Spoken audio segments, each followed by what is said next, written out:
आज की क्लास में हम अध्याय 4 समानता श्रेणी के संबंध में अध्यापन कार्य करेंगे।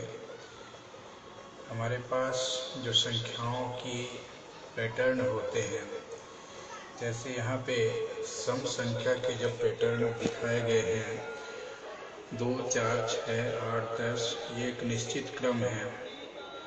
इसी प्रकार से अन्य क्रम में हम देख रहे हैं 6, 11, 16, 21, इनके बीच में भी एक निश्चित अंतर है, जो यहाँ बताया गया है कि इसमें 5 जोड़ने पर अगली संख्या प्राप्त होती है। ऐसे ही हमारे पास ये पहला, दूसरा, तीसरा जो है वो हमारे पास दिया गया है। इसमें हम जो है कभी कोई बढ़ते हुए क्रम तो कि घटते हुए क्रम की एक श्रेणी होती है। यहाँ पे घटते हुए क्रम की श्रेणी दी गई है। ऋण 5, ऋण 7, ऋण 8, ऋण 9, ऋण 11, मतलब विषम संख्याओं की जो ऋणात्मक पूर्णांक है उसकी श्रेणी दी गई है। 4, 9, 14, 19, इसमें प्रत्येक में 5 जोड़ने पर आगे की श्रेणी प्राप्त होती है। इस प्रकार से दिया गया है। और इसके बाद ये जो स्थिति है, इसे देखकर हम इसके संबंध में हम यह विचार कर सकते हैं कि ये श्रेणी क्या है। प्रत्येक श्रृंखला की संख्या अपने से पिछली संख्या से निश्चित मात्रा में घटती अथवा बढ़ती है। यही श्रृंखला में जो संख्या 2 से कम हो रही है तो कहीं 2 से बढ़ रही है। इस प्रकार से स्थिति आती है। तो ऐसी संख्याओं का जो श्रृंखला है वो क्रमिक संख्याओं के बीच एक निश्चित संबंध को श्रेणी कहा जाता है। यहाँ पे कुछ कार्य करने के लिए दिया गया है, इनको हम समझ सकते हैं। समांतर श्रेणी के संबंध में हम इसके सवालों को कैसे हल करेंगे, इसके बारे में हम जानते हैं। ये उदाहरण 1 में आपको बताया गया है कि एक श्रेणी दिया गया है ऋण 7, ऋण 11 और ऋण 18। ये इसमें विभिन्न पदों का क्रम है, प्रथम पद, चौथा पद, और जो सर्वांतर है वो सर्वांतर मतलब सभी क्रमागत श्रेणियों के बीच में जो अंतर है वह सर्वांतर कहलाता है। तो प्रथम पद इसमें जो है ऋण 7 दिया गया है और वैसे ही चौथा पद यहाँ पे ऋण 19 है।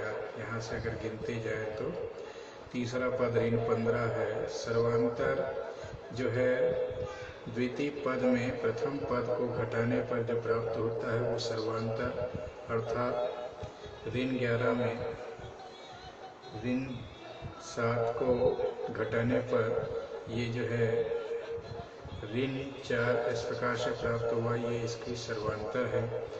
आगे अगर हम ऐसे ही ज्ञात करें तो प्रथम पद और क्रमागत 2 पदों के बीच में जो अंतर है वो सर्वांतर को हम इन सवालों से ज्ञात कर सकते हैं।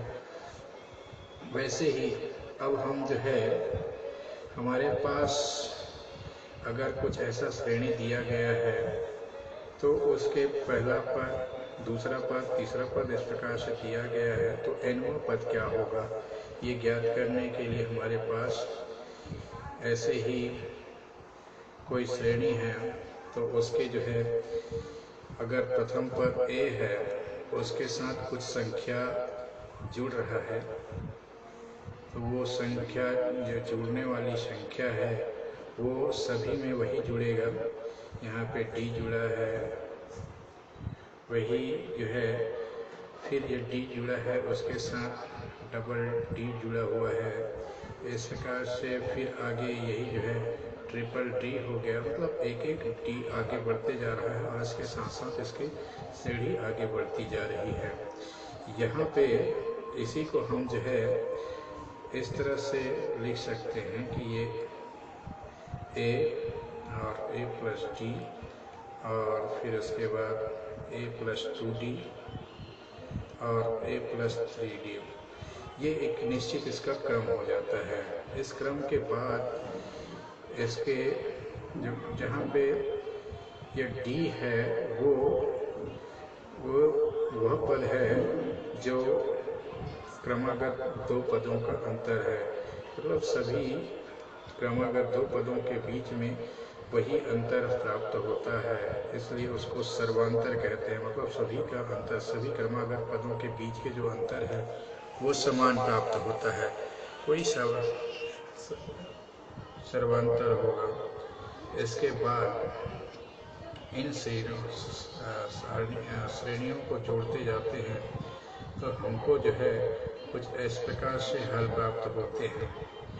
इनमें इनका विश्लेषण किया गया और यहाँ पे पहला पद दूसरा पद के बाद हम जो है अब हम सीधा सीधा nवां पद पर विचार करते हैं। तो यहाँ पे अगर मान लीजिए कि कोई श्रेणी है जिसका प्रथम पद a1, द्वितीय पद a2, तृतीय पद a3, इस प्रकार से ये बढ़ते हुए जो है n पद है।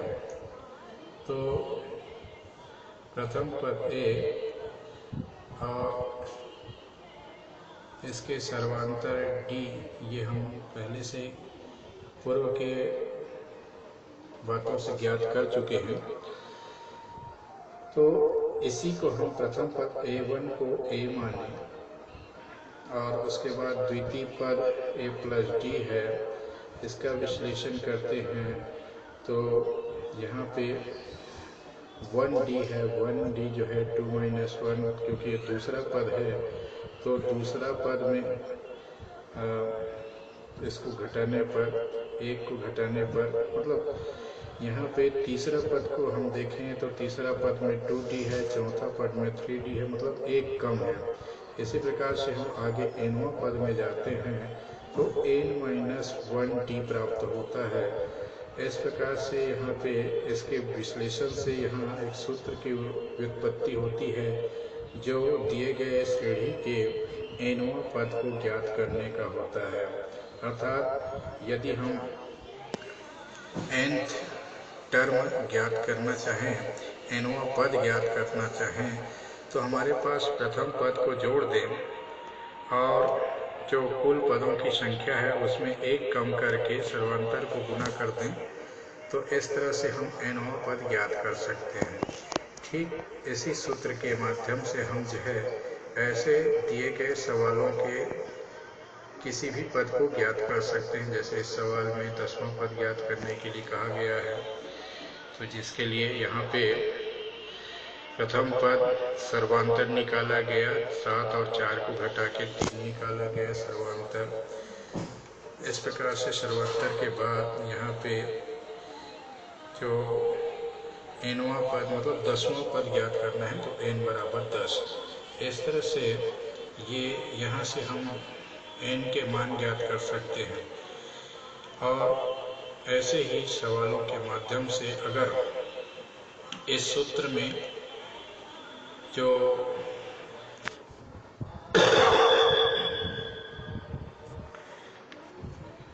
प्रथम पद, nवां पद और सर्वांतर ज्ञात पदों की संख्या और सर्वांतर दी गई हो तो nवां पद ज्ञात कर सकते हैं। मतलब यहाँ पे nवां पद, प्रथम पद, पदों की संख्या और सर्वांतर, इनमें से इन 4 बातों में अगर कोई 3 बात दिया गया है तो हम चौथा बात ज्ञात कर सकते हैं। मतलब सर्वांतर दिया गया है, पदों की संख्या दिया गया है और nवां पद दिया गया है तो हम प्रथम पद ज्ञात कर सकते हैं। प्रथम पद दिया गया है, सर्वांतर दी गई है और nवां पद दिया गया है तो पदों की संख्या ज्ञात कर सकते हैं। इस प्रकार से विभिन्न परिस्थितियों में हम जो है यहाँ पे सभी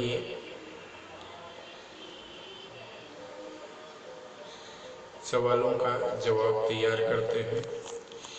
यहाँ इस श्रेणी में अगर देखें तो 5, 11, 17, 13 ये श्रेणी है। इसमें 301वां पद, मतलब इतना लंबा दूरी का पद हम ज्ञात में करना चाहें तो भी हम उसको ज्ञात कर सकते हैं। पदों की संख्या जो है यहाँ से हम ज्ञात कर सकते हैं।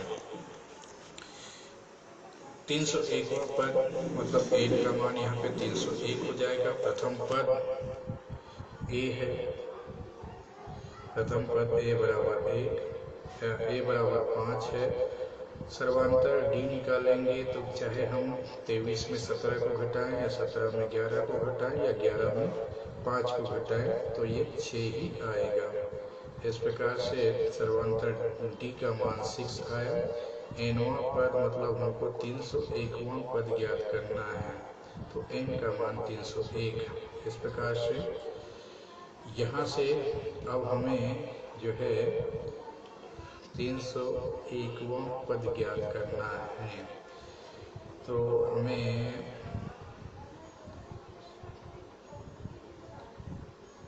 तब 301 पद है कोई nवां पद, तो हमको यहाँ पे बताना है कि ये 301 कोई यहाँ पद है कि नहीं है, ये जांचना है। तो हम सभी परिस्थितियों को सामान्य मानते हुए मान को यहाँ पे रखते हैं प्रथम पद, और फिर वो कौन सा पद होगा तो हमें वो पद नहीं मालूम है, मतलब n का मान नहीं मालूम है। तो n ऋण 1 और सर्वांतर 6 इस प्रकार से हम निकालेंगे और आगे बढ़ते जाते हैं। तो हमारे पास ये जो है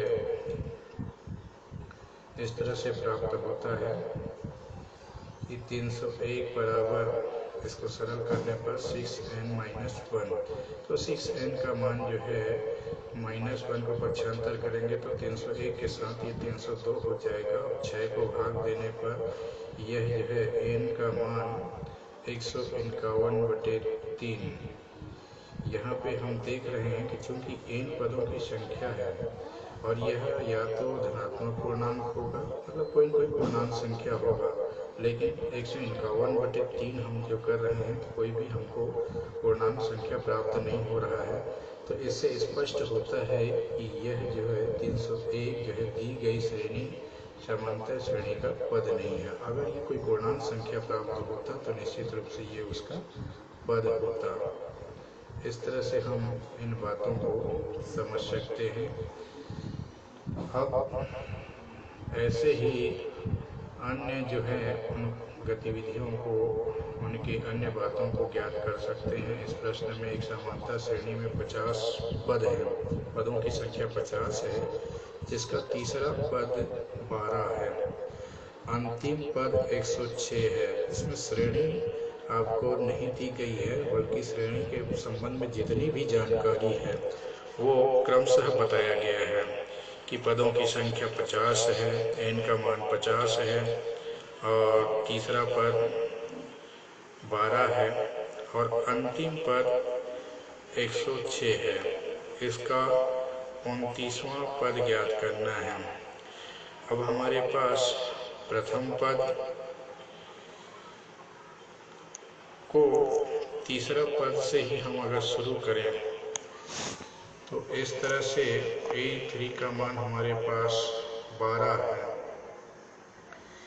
इस 12 के बराबर रखें सूत्र में, तो यहाँ आप देख रहे हैं कि ये A हमें ज्ञात नहीं है, तो यहाँ से हम जो है A3 - 1 इंटू टी, सर्वांतर भी हमें पता नहीं है, बराबर 12, तो ये जो है a + 2t बराबर 12 प्राप्त हुआ।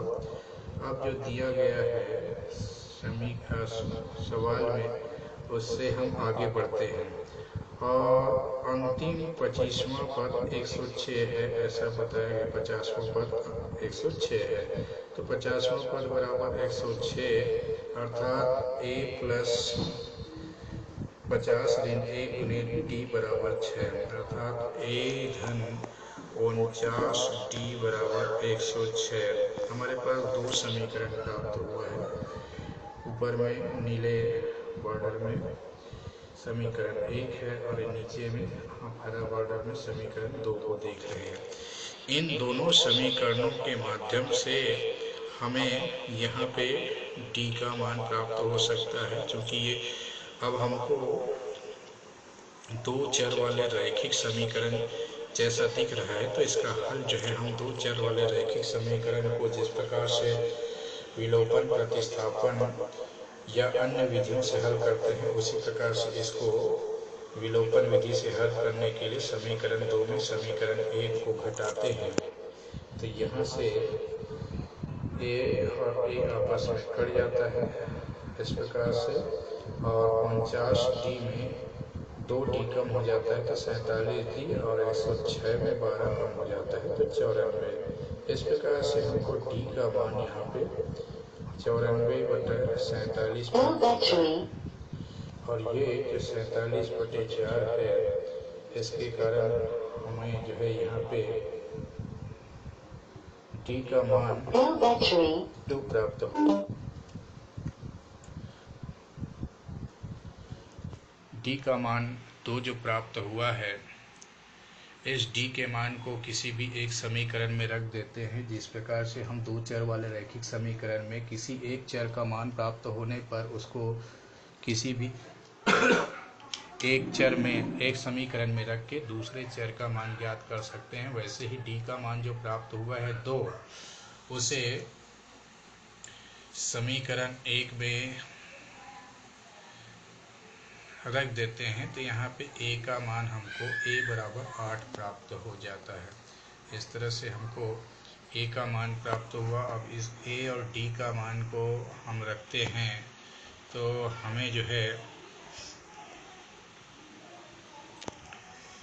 यहाँ से 29वां पद के लिए a का मान हमारे पास 8 हमने अभी अभी निकाला है और d का मान 2 प्राप्त हुआ है। इसको रख देते हैं। 29वां पद मतलब 29 ऋण 1 गुणित 2 और 28 गुणित 2 बराबर 56 प्राप्त होता है, और 56 और 8 मिला के ये हो जाते हैं 64, और ये 64 ही 29वां पद होगा। इस प्रकार से हम दिए गए कुछ मानों के आधार पे दो समीकरण तैयार किया, और दोनों समीकरण को दो चर वाले रैखिक समीकरण के हल करने की तरीके की भांति हम यहाँ से हल कर लेते हैं। और प्रत्येक चर का मान ज्ञात करने के बाद a और d का मान जब हमको ज्ञात हो जाता है तो हम 29वां पद भी हम यहाँ बड़े आसानी से निकाल सकते हैं। इसी तरह से ये जो है यहाँ से और कुछ जो व्यावहारिक या इसके अनुप्रयोगिक प्रश्न हैं उसकी चर्चा करते हैं। तो यहाँ पे हम जो है कुछ ये सवाल लेते हैं। हमारे पास ये 10वां सवाल है। एक समांतर श्रेणी का p वां पद q और q वां पद p है, तो समांतर श्रेणी का mवां पद क्या होगा। जैसा जैसा दिया गया है वैसे वैसे हम यहाँ पे रखते हैं। कहा गया है कि समांतर श्रेणी का p वां पद q है, तो हम यहाँ पे इस श्रेणी का p वां पद बराबर q रख लेते हैं, और इसके पहले हम मानते हैं कि इसका प्रथम पद a है और सर्वांतर d है। ये हमें ज्ञात नहीं है इसलिए इसको हमने माना है, और दिए गए बात के आधार पे हम ये समीकरण 1 तैयार कर लिए। a plus p minus 1 into d बराबर q, ऐसा दिया गया है।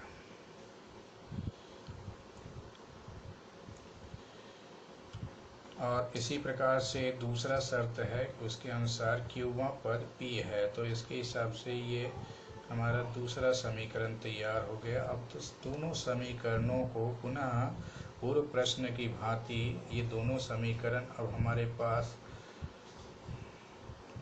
इसको वैसे ही दो चर वाले रैखिक समीकरण की भांति इसको विलोपन विधि से हल करने के लिए यहाँ पे समीकरण 1 में समीकरण 2 को घटा देते हैं, तो यहाँ भी a और a आपस में कट जाता है और जो बचता है उसको हम व्यवस्थित कर लेते हैं, सरल रूप में लिख लेते हैं। तो यहाँ पे आप देख रहे हैं p minus Q into T बराबर q माइनस पी। इसको p माइनस क्यू लिखेंगे तो इसका चिन्ह जो है विपरीत हो जाएगा और इस प्रकार से d का मान जो है माइनस p कोष्टक में p ऋण q और नीचे में p ऋण q दोनों आपस में कट जाएंगे, तो यहाँ पर 1 बचेगा, ऋण 1 बचेगा। इस प्रकार से ये समीकरण नंबर 3 हुआ। यहाँ से d का मान प्राप्त हुआ है। इस d के मान को हम समीकरण 1 में रख देते हैं। समीकरण 3 से d का मान समीकरण 1 में रखते हैं। d का मान यहाँ रखने से हमारा जो समीकरण 3 है वो इस प्रकार से प्राप्त हो जाता है। समीकरण 1 जो है इस प्रकार से प्राप्त होता है कि a का बराबर q धन p ऋण 1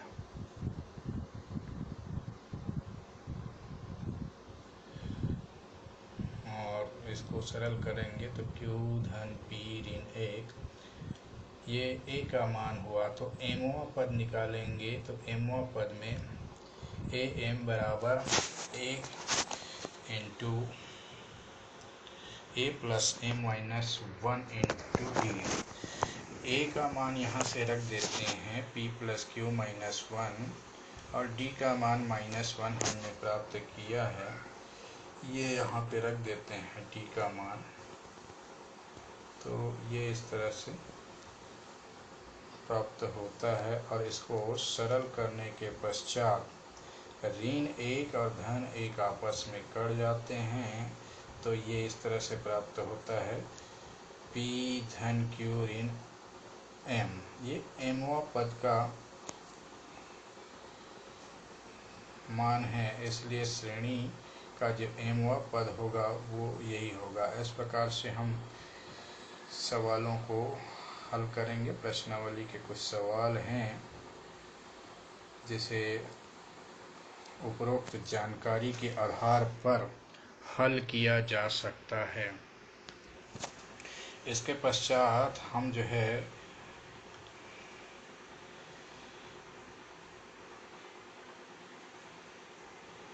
कुछ सवाल जिन्हें गृह कार्य के रूप में करना है वो आपके बीच में रखेंगे और फिर अगले क्रम में हम समांतर माध्य का पाठ पढ़ेंगे। धन्यवाद।